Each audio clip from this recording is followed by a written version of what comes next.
Something's happening. It had to be done. Welcome back, everybody. My name is Ben from the Ben and Bev channel, and today we're going to be talking about Loki's second episode, The Variant. If you have not yet caught the premiere episode that came out last week, I would definitely check that out first as spoilers. This episode kicks off with yet another example of the variant Loki doing a horrible crime to the TVA members. It shows a team led by Hunter C-20 looking for variants in Oshkosh, Wisconsin inside of a Renaissance fair in 1985, which is already a solid joke set up in itself with Loki's background being a Norse god. Yes, I know Norse mythology isn't Renaissance, but there's pirates, fairies, and all types of random stuff at Renaissance festivals nowadays. Don't judge me. They follow their variance meter into an obvious trap inside of a carnival tent where the variance Loki causes one of the members to turn on her other teammates, killing them and then eventually being kidnapped by the Loki variance himself. Or so we thought. We then switch over to our main Loki variant as he's at the desk learning more about the TVA, how it works, and what exactly it means to be an agent and what all their technology really does. It's a really comical scene with Loki questioning Miss Minutes and if she really exists or is just a hologram recording everything for the TVA, as well as cracks at the sacred timeline and propaganda tone of the whole TVA supplemental education anyway. He's then brought by Mobius. As Mobius enters the room, he gives Loki his new uniform, a TVA-style investigator jacket with the big words Variant printed on the back, which gives everyone in the group a chuckle minus Loki, once again showing where they stand and how they feel with their dominance over those that are stuck living in the timeline. Though Loki quickly tries to put them in their place by pointing out that they actually don't know the difference between his powers, with illusion projection and duplication casting having to have their differences explained. Upon arriving at the Renfest with the rest of the crew and they get to the scene, they see that the one member has been kidnapped for the first time. Previously, he had only focused on the charges. This time he decided to take a hostage. It's then suddenly with a look of realization that Loki tells the group that he's actually seeing a plot that he would develop, one that involved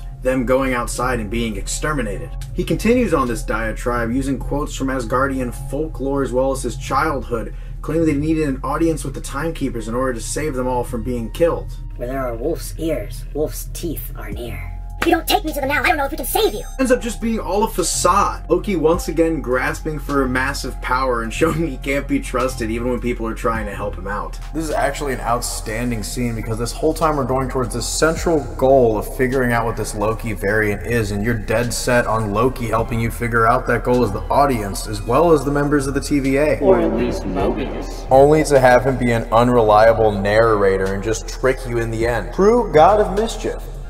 Something really well done about this scene too is that the soundtrack plays into Loki's diatribe, so you really believe every word he's saying, and it's up until the moment of breath when Owen Wilson is questioning him, you have no idea if he's actually telling the truth. Now, as you can guess, Mobius' boss isn't very happy with the wasting of time, calling for Loki's termination and letting Mobius know that one more mistake will be the last time for Loki, and it could be for him too. It's in the second act that Owen Wilson takes Loki downstairs and has him read over all of the paperwork that's been building up as this Loki variant has been taking over the timeline, as well as his file on his own life. Also get these great scenes with the various librarians and secretaries in the TVA as Loki tries to finagle them into some more information than he really needs. From the beginning of time, classified, to the end of time, to the end of destruction, to the beginning of Classified. I love this aspect of the TVA where it seems like they're only supposed to have a little bit of emotion, and there's just these small things that they're very passionate about, whether that's jet skis, odd trinkets like hens and snow globes, or that one guy with his cat. So they know what cats are, but they don't know what Fish are? They know a whole lot about the timeline, but not that much about stuff residing within it. So Loki can surprise them quite frequently, whether that's with explanations of the physics of his powers, or with his observations on characteristics of good and evil, causing even Owen Wilson's Mobius to question himself at times. But upon rereading his own paperwork and reminiscing on the memory of Asgard, he realizes that variances can't be detected in a coming apocalypse because no branch can be made if that location and all the people in it are going to be destroyed. Meaning the Loki variant is just hopping around these pockets in the TVA's timeline that they don't even know about. After this we get a scene where he tries to explain this to Mobius, and it's utterly hilarious. Just comes in and he makes a metaphor using Mobius's lunch salad. This is Asgard. And then he starts grabbing random salt, pepper, and drinks and using those as the various points to explain how his theory works. The whole time Owen Wilson's staring longingly at his lunch. Wow. This ludicrous discovery leads to Loki and Mobius heading to Pompeii in an attempt to test out Loki's theory by altering the timeline and seeing if it causes a branch or not. Naturally, Mobius is a little weary of messing with the timeline because even if it doesn't make a branch, he's still not really sure of Loki's theory and this is against everything he knows. But Loki just starts screaming in Italian that he's God and how they're all gonna die by a volcano soon. Run for your life, nothing matters, do whatever you want anyways. Freeze some goats, throws a bunch of stuff everywhere, total chaos. The scene also leads to a really interesting discussion between the two characters about whether or not they should be sitting in awe at this experience. With Loki as giddy as a kid in a candy store getting to witness a historical catastrophe, and Mobius trying to hold this event sacred even though he knows it's pretty cool on the inside. This Pompeii scene really shows you what they're doing with Loki. While he is the main character of this, he is not really even an anti-hero. He is still a little bit cruel and a villain. He wants to see this big catastrophic event, and we're witnessing him do something that may not really be supported by most people. I really enjoy this mischievous god of chaos narrator, and he's a really intriguing character to follow, whether he's a hero or not. For all time, always.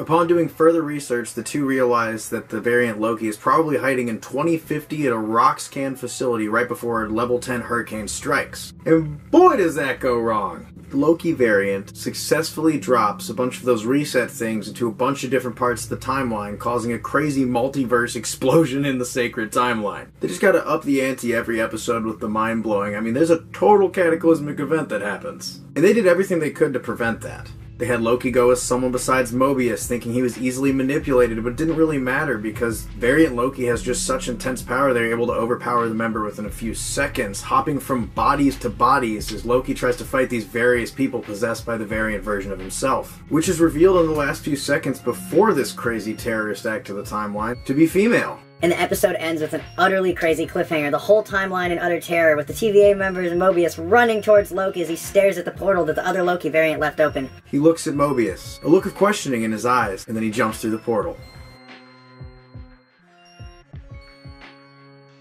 That was Totally insane. It did some absolutely crazy stuff with the timelines and explaining how different things work, how the TVA functions, as well as a really cool eating the apple Adam and Eve moment between Loki and Mobius as they're eating lunch. The comedy in the show is actually really natural and just flows really nicely with the dialogue and setup of the show.